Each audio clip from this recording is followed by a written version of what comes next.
Hi hello नमस्कार मंडळी, राम राम.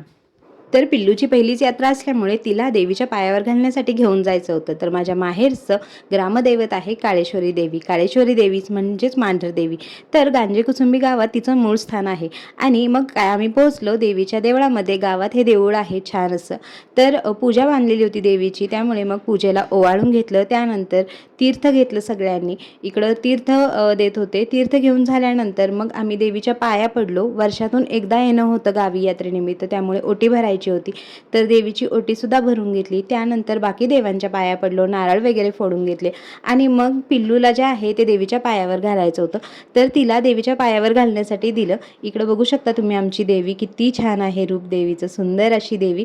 तर काळेश्वरी देवीच्या नावाने चांग भल्या. आणि नंतर पिल्लूला देवीच्या पायावर घातलं. पण पुढे काय गंमत झाली, पिल्लूने ना साडी अशी पकडली देवीची की सोडेच ना. बराच वेळ लावला तिने, जणू काही थोडा जास्तीचा आशीर्वाद मागत असावी. तुमच्या इकडे पण अशी प्रथा आहे का, नक्की सांगा आणि चॅनलला सबस्क्राईब करायला विसरू नका. धन्यवाद.